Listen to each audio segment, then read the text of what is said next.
Assalamualaikum warahmatullahi wabarakatuh. Waalaikumsalam warahmatullahi wabarakatuh. Bismillahirrahmanirrahim. Alhamdulillahi rabbil alamin.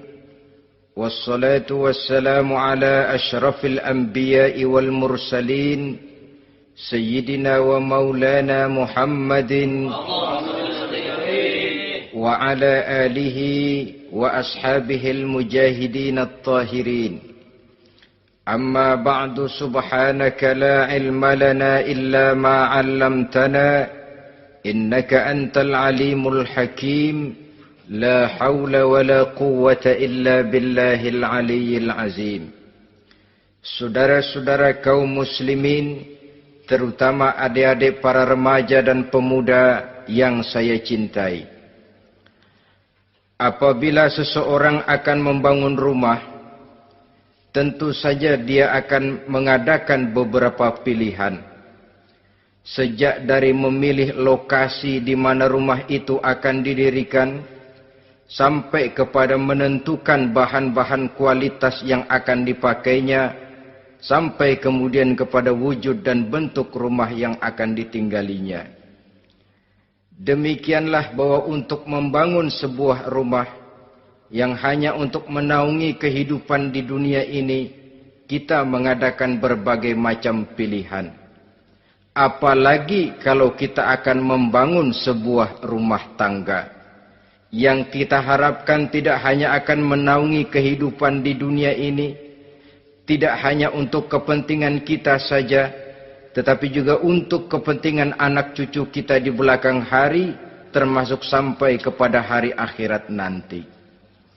Oleh karena itu, pada pertemuan kali ini, saya hanya ingin khusus berbicara kepada adik-adik remaja dan para pemuda, bagaimana sebaiknya memilih jodoh menurut ajaran agama Islam. Dalam Al-Quran, Allah subhanahu wa ta'ala menjelaskan, Zuyyina linnasi hubbus syahawati minan nisa. Bahwa manusia, apapun jenisnya, asal dia bernama manusia, dihiasi dengan perasaan cinta kepada perempuan. Jadi sejak dahulunya, secara fitrah, laki-laki senang kepada perempuan, sebagaimana perempuan pun senang kepada laki-laki. Dihiasi rasa cinta ini dalam kehidupan manusia. Dan oleh karena adanya rasa cinta, berkembanglah segala macam persoalan. Sehingga seorang ahli cinta pernah berkata, cinta adalah 5 huruf yang membuat persoalan tidak akan pernah selesai. 5 huruf yang membuat persoalan tidak akan pernah selesai-selesai. Tetapi dalam kehidupan sehari-hari sering kita saksikan bahwa cinta ini bisa mendorong, memberikan motivasi yang baik, dan cinta ini pun bisa juga memberikan dorongan yang tidak baik. Oleh karenanya, apabila cinta itu ibarat setetes embun yang jatuh di bumi yang subur, akan tumbuhlah di atasnya aneka ragam bunga-bungaan yang harum semerbak, indah mewangi, sedap dipandang orang, menebarkan rasa aman, damai, sentosa, dan begitu selanjutnya. Tapi jika cinta itu jatuh di hati yang gersang dan tandus, tidak ada yang akan dapat tumbuh di sana selain sirih memanjat batu, kuning daunnya, lemah gagangnya. Maka cinta yang semacam itu tidak akan memberikan dorongan positif kepada seseorang di dalam kehidupannya. Maka lebih dahulu kita akan membicarakan cinta dalam artian yang positif ini, untuk nanti sampai kepada perempuan yang bagaimana yang harus kita cintai, atau laki-laki yang bagaimana yang harus dicintai oleh seorang perempuan. Saudara hadirin yang saya hormati, cinta dalam artian yang positif, pertama, dia selalu mendatangkan keindahan.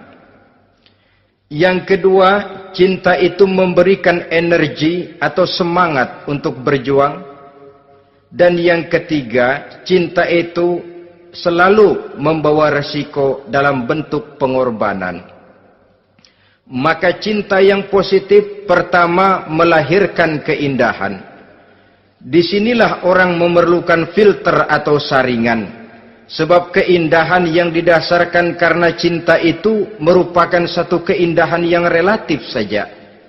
Boleh jadi karena indah orang jadi cinta, boleh juga jadi karena cinta segala sesuatu terasa jadi indah. Namun bagaimanapun juga, kalau hati sudah diliputi oleh rasa cinta, segalanya akan terasa menjadi indah. Cinta itu adalah keindahan.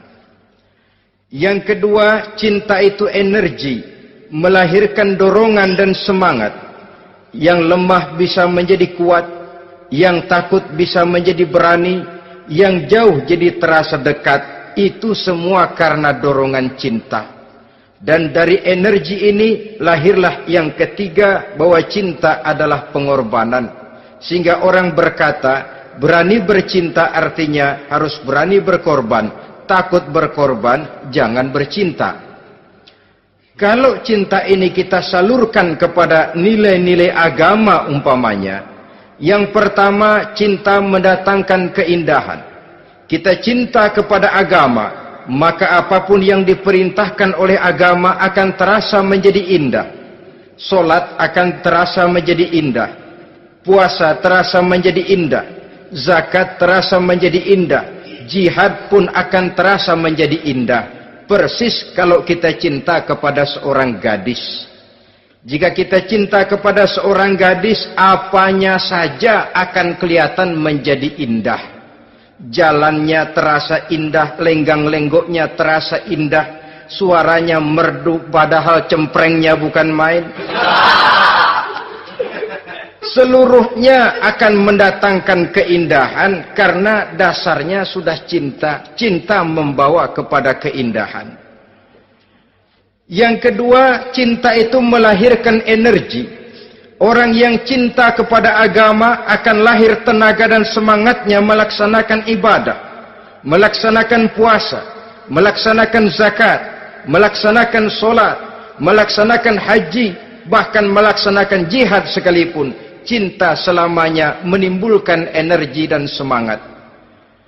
Sama saja dengan kita apabila jatuh cinta kepada seorang gadis, walaupun rumahnya jauh, katanya, gunung pun akan kudaki, lautan pun kuseberangi. Untuk apa itu? Untuk menemui apa yang kita cintai. Cinta selamanya melahirkan energi. Capek tidak terasa, lelah tidak terasa, semuanya tertutup oleh keindahan yang bernama cinta. Lalu yang ketiga, cinta membawa pengorbanan. Apabila kita cinta kepada agama, maka pengorbanan terhadap apapun yang diminta oleh agama, baik itu pengorbanan waktu, tenaga, pikiran, harta, bahkan pengorbanan nyawa sekalipun, kita tidak akan berat melaksanakannya karena cinta kita kepada agama yang kita anut ini. Demikian juga cinta kita kepada seorang perempuan akan membuat kita rela berkorban. Apapun yang dia minta, jangankan kita tidak mampu, jangankan kita mampu, kita tidak mampu sekalipun, kita masih berusaha untuk mampu guna memenuhi tuntutan si buah hati belahan jantung. Kadang-kadang malam minggu si doi ngajak nonton. Umpamanya, duit tidak ada, gajian belum, kerja enggak. Timbullah inisiatif, entah sepatu kita jual ke tukang loa, entah celana mampir dulu ke tempat lain. Yang penting kita berkorban untuk memenuhi permintaan si buah hati belahan jantung. Ketika itu pengorbanan sudah tidak kita rasakan lagi. Bahkan pengorbanan yang paling pedih sekalipun, dalam gurau, dalam bercanda misalnya, dicubit kita oleh kekasih kita, pedih bukan main, terkelupas kulit, mengalir darah, bukan nangis, nyengir. malah kadang-kadang minta tambah dicubit lagi. Itulah romantikanya cinta, sanggup membuat orang berkorban, melahirkan energi dan semangat, menambah keindahan dalam kehidupan, sepanjang dia dalam artian yang positif. Kalau demikian masalahnya, di dunia yang penuh dengan perbenturan nilai sekarang ini, orang sering salah jalan bagaimana memilih jodoh untuk membangun rumah tangga yang bahagia. Jangan lupa bahwa membangun rumah tangga ini bukan hanya untuk 1-2 bulan, bukan hanya untuk 1-2 tahun, bahkan bukan cuma untuk kehidupan dunia, lebih daripada itu pun untuk menunjang kebahagiaan di akhirat. Oleh karenanya, memilih jodoh bukan satu hal yang mudah, bukan satu hal yang bisa dilaksanakan sambil lalu, tetapi memerlukan penelitian, memerlukan pengamatan yang mendalam. Apa petunjuk agama tentang itu? Dengan kata lain, bagaimana seharusnya seseorang memilih jodoh dalam kehidupannya? Ini tentu saja sumbangan moral buat adik-adik remaja dan para pemuda yang lagi kebingungan memilih jodoh, atau barangkali buat bapak-bapak yang kepengen nambah lagi.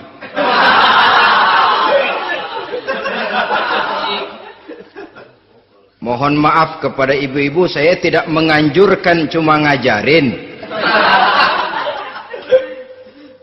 Yang pertama, menurut Nabi, nikahilah perempuan itu karena rupanya, karena hartanya, karena keturunannya, dan karena agamanya. Ada 4 motif utama di sini.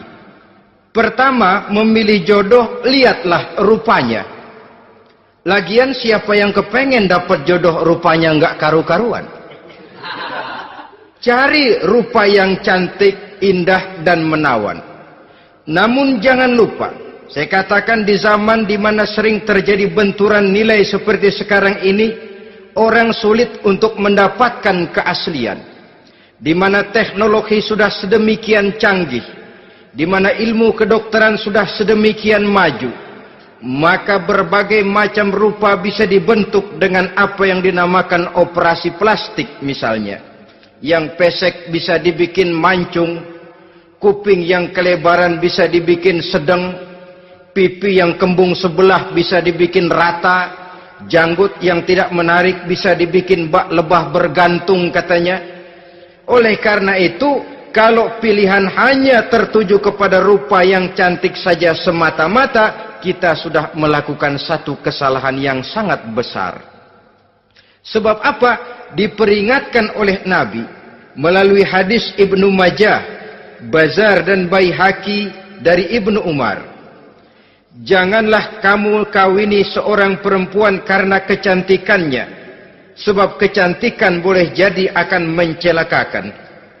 Jangan juga kamu kawini perempuan karena hartanya, sebab kekayaan biasanya akan mendatangkan kesombongan. Tetapi kawinilah karena agama dan akhlaknya, karena itulah yang akan membawa kepada kebahagiaan. Saudara-saudara kaum muslimin, terutama adik-adik remaja dan para pemuda, dikala usia puber, apalagi mata baru terbuka, awal balik namanya, remaja sering kehilangan filter. Pokoknya asal ngelihat rupa yang sudah lemot, denok, geboy,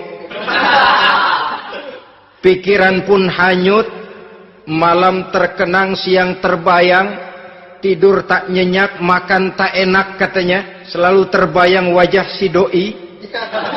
Dikala itu orang kehilangan pertimbangan bahwa rupa yang cantik kadang-kadang sering menipu. Diriwayatkan oleh Imam Ibnu Abbas, satu hari ketika sedang kumpul dengan para sahabat, lewatlah orang dengan potongan potongan orang kaya. Kelihatan kan, orang kaya sama orang miskin jalannya aja lain kan. Jalannya saja, jangan gaya hidupnya, jalannya saja lain. Liwat dia. Rasul bertanya kepada seorang sahabat, menurut pendapatmu bagaimana orang yang lewat itu? Kata sahabat, oh, yang lewat ini ya Rasul, kalau dia meminang perempuan pasti diterima. Kalau dia menolong orang pasti berhasil. Kalau dia ngomong pasti didengerin. Kenapa? Orang kaya. Orang kaya ya Rasul. Kalau dia minang, perempuan mana yang kagak bisa menerima kalau dipinang oleh orang kaya? Biar mukanya udah belipet kayak dompet tanggung bulan. Kalau memang duitnya banyak, nggak kelihatan tuh muka yang belipet. Yang kelihatan duit. Kalau dia nolong orang, pasti berhasil apa yang dia tolong itu. Kalau dia ngomong, pasti didengerin orang. Walaupun omongannya biasa-biasa saja. Kenapa? Orang lihat penampilannya. Sudah, ketika orang itu lewat, beberapa lama kemudian lewat lagi seseorang yang kelihatannya miskin. Rasul tanya lagi, kalau orang ini bagaimana pendapat kamu? Wah, potongan begini sih Rasul. Kalau dia minang, orang tolak. Siapa yang mau kawin sama kere begini? Kalau dia nolong orang, pasti nggak berhasil. Kalau dia ngomong, kagak bakalan ada yang mau dengerin. Siapa yang mau dengerin orang susah ngomong? Setelah orang itu lewat, apa kata Rasul? Orang yang terakhir, yang lewat ini, yang barusan lewat, jauh lebih baik dari yang pertama yang lewat tadi. Jauh lebih baik. Maksud dari ucapan ini, Rasul sebenarnya mendidik para sahabat jangan tertipu oleh penampilan. Sebab penampilan tidak selamanya mencerminkan keaslian. Apalagi di zaman sekarang, salon di mana-mana bejibun. Alis mata bisa dibikin, pipi bisa dicat, yang pinggir kuning, yang tengah merah, di sebelah merah ada yang kehitam-hitaman, persis orang kepentok tiang listrik.